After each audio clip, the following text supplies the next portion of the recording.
또 성령으로 충만한 이 아침 되기를 간절히 축원합니다. 우리가 사는 이 세상은 크고 또 화려한 것들을 주목하죠. 또한 크고 화려한 것들에게만 하나님의 능력을 찾으려고 합니다. 그러나 하나님은 어떤 분이실까요? 때론 사소하고 때론 작고 또 평범한 일을 일상과 자연 속에 하나님의 뜻을 숨겨 놓으신 분이십니다. 오늘 잠언 30장을 보면 작고 보잘것 없는 것들 속에 감추어진 하나님의 지혜 또 하나님의 질서를 말씀하고 있어요. 우리가 잠언 30장은 그 아굴의 잠언이라고 이야기하지 않습니까? 그 아굴의 잠언에는 두 가지 특징이 있는데 하나는 아굴의 기도고 또 숫자가 많이 나온다는 거예요. 우리 먼저 기도를 살펴볼 건데 7절과 8절 말씀을 한번 볼까요? 30장 7절과 8절입니다. 자, 같이 보겠습니다. 시작. 내가 두 가지 일을 주께 구하였사오니 내가 죽기 전에 내게 거절하지 마시옵소서. 또 헛된 것과 거짓말을 내게서 멀리 하옵시며 나를 가난하게도 마옵시고 부하게도 마옵시고 오직 필요한 양식으로 나를 먹이시옵소서. 이 아굴의 짧은 기도 안에는 어쩌면 우리가 해야 할 기도가 다 들어있어요. 그러니까 여러분들이 나는 기도 제목이 없다. 그럼 이거 하시면 돼요. 이거 그냥 이거 기도하시면 돼요. 여기는 뭐 다 들어있잖아요. 뭐가 들어있을까요? 죄에 대한 것이 들어있잖아요. 하나님 앞에 회개하잖아요. 하나님 죄를 좀 멀리하게 해주세요. 또 뭐가 들어있죠? 양식을 허락해달라고. 이거 우리 기도 다 이거 아니에요? 죄 고백하고 잘 살게 해주세요. 이거 아닙니까? 그러니까 나는 기도 제목이 없다 여기시면 이거 하면 돼요. 하나님 앞에. 하나님 죄를 정말 짓지 않게 해주세요.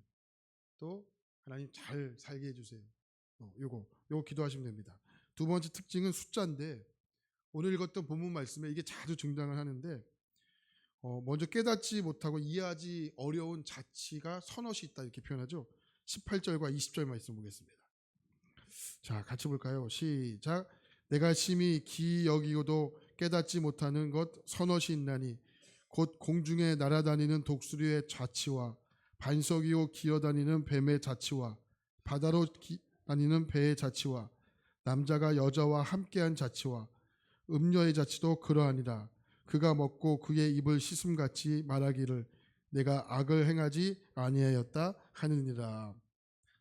자, 18절을 보면 너무 신기해서 깨닫지 못하는 것 서너시다 말하죠. 그것이 뭡니까? 19절부터 20절 보면 독수리의 자치, 뱀의 자치, 배의 자치, 또 뭐가 있을까요? 남자와 여자의 자치다라고 설명합니다. 여기 등장하는 자치는 히브리어로 때레크라는 단어예요. 때레크. 이게 뭐냐면 길 또는 방법 이런 뜻이에요. 그러니까 우리가 살아가는 이 세상에는요, 우리의 이성으로는 도저히 설명하기 어려운 하나님의 신비로 가득 차 있어요.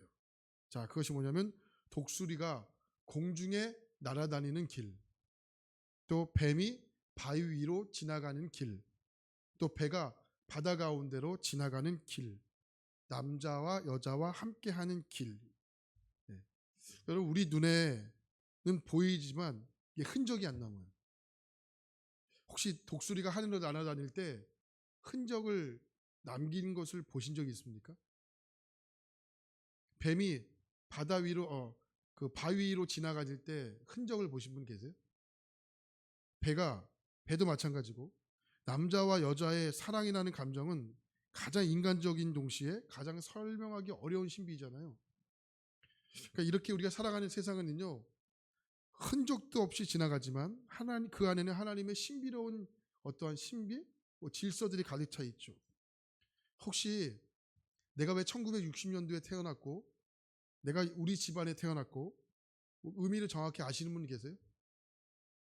내가 1940년도에 태어났고 1930년도에 태어났고 여러분이 태어나고 싶어서 난 1930년도에 태어날 거야. 난 우리 집안에 태어날 거야. 이런 분이 계세요?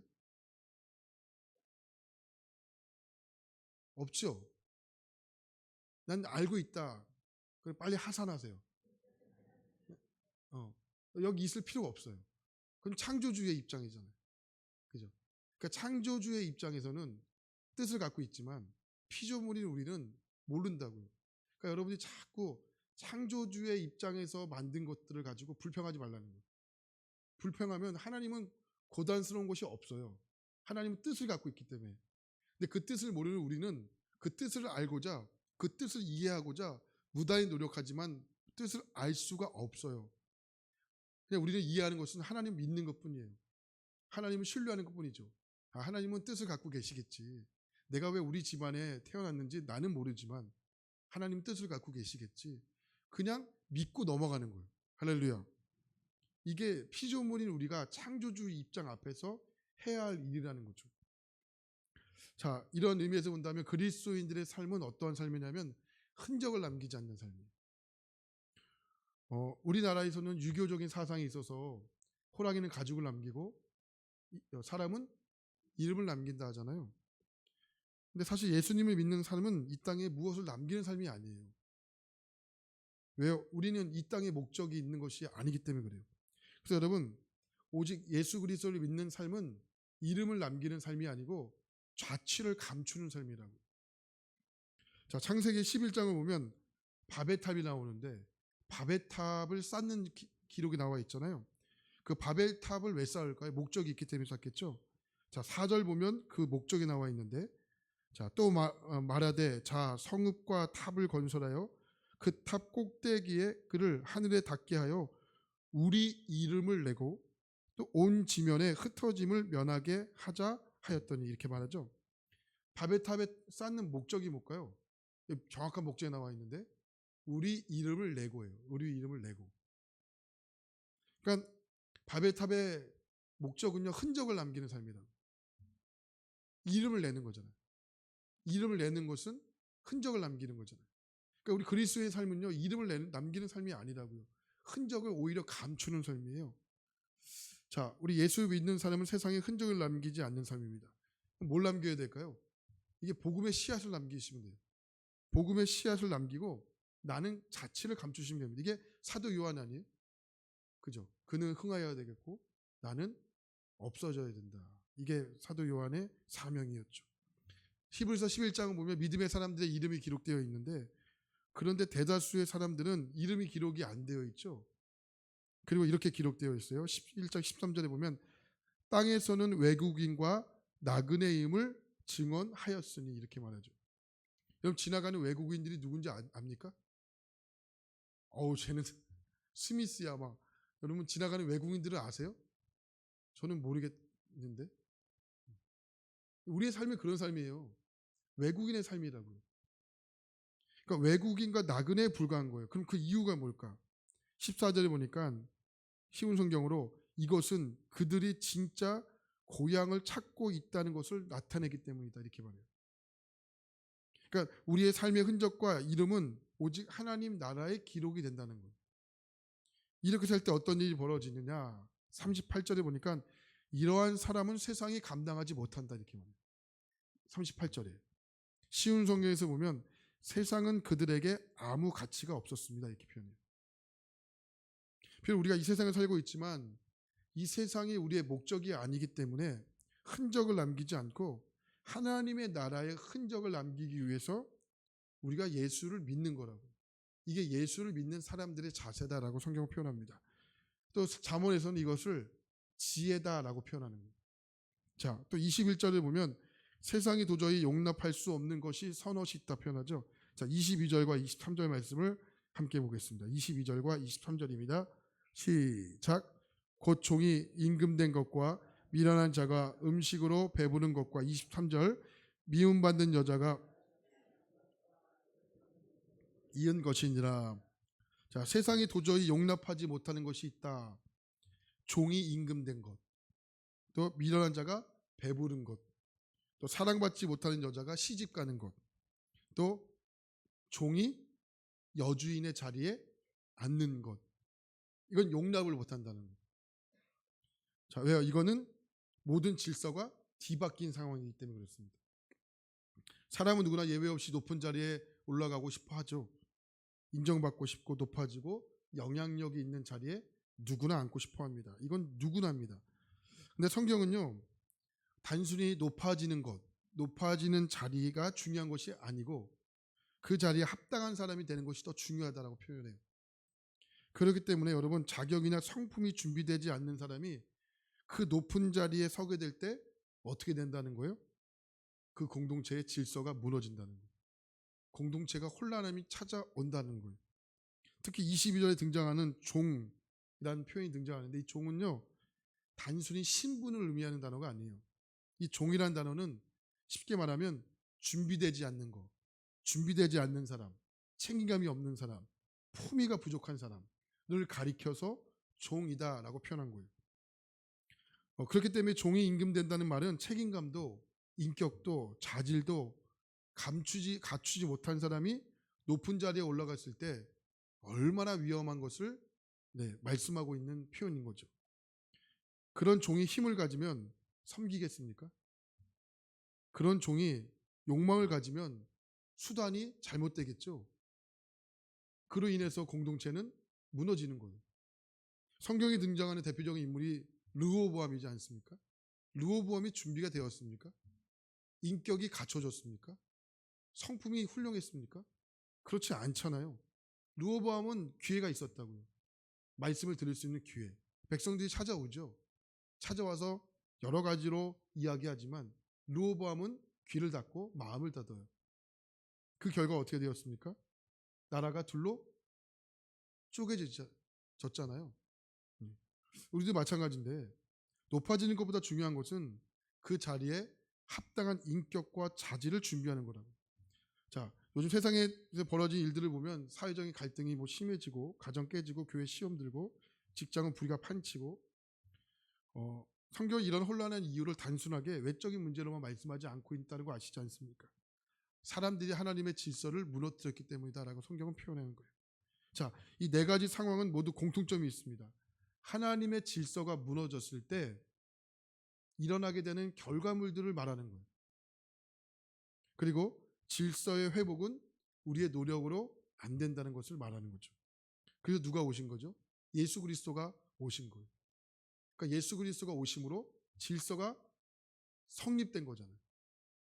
주님은 주님의 자리, 우리는 우리의 자리, 창조주는 창조주의 자리, 피조물은 피조물의 자리.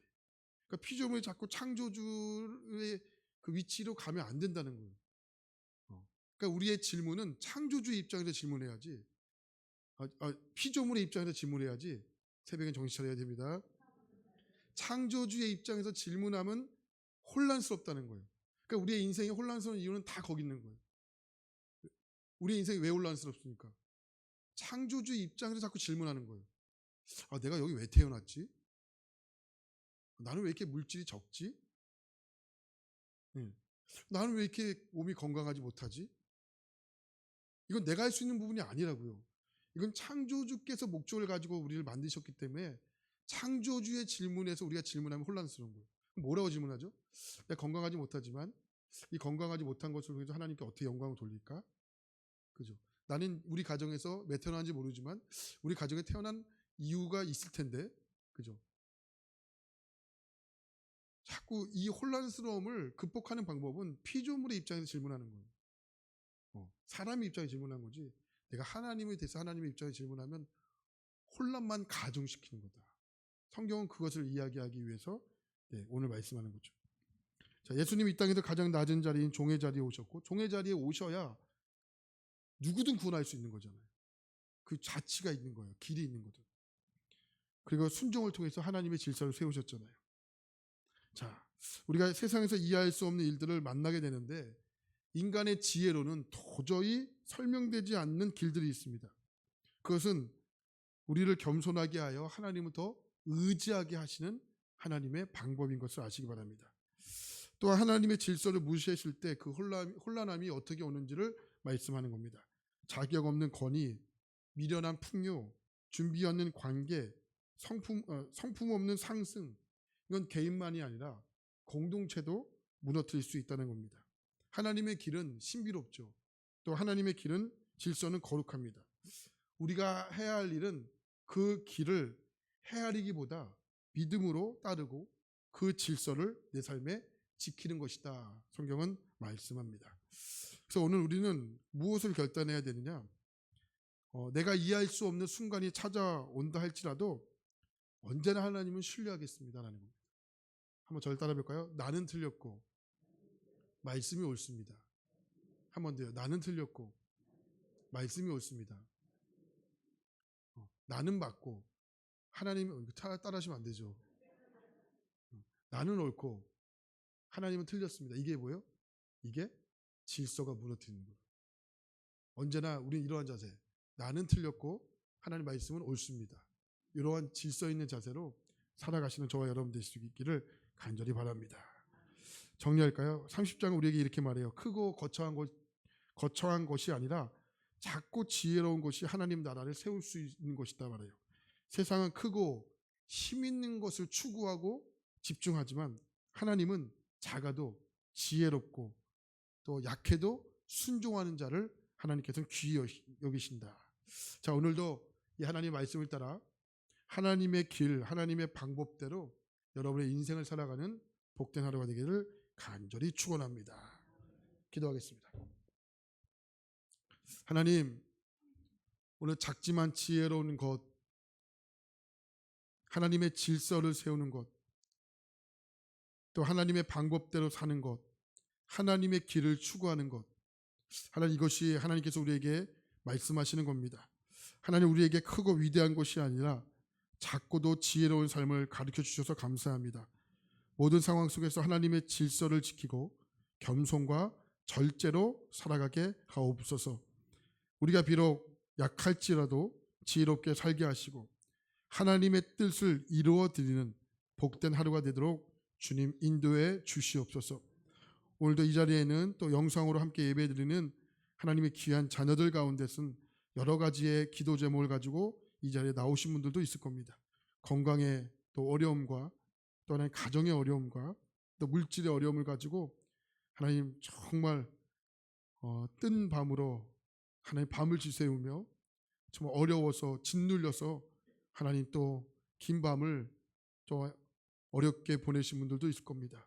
하나님께서 정말 깨닫게 하여 주시고 말씀하여 주셔서 정말 우리의 내면의 질서가 혼란하지 않도록 우리의 마음이 정말 요동하지 않도록 하나님 마음을 심지를 굳건하게 하여 주시고 오늘도 하나님은 하나님의 자리, 우리는 우리의 자리에 질서를 회복하는 복된 이 아침 되도록 성령님 인도하여 주시옵소서.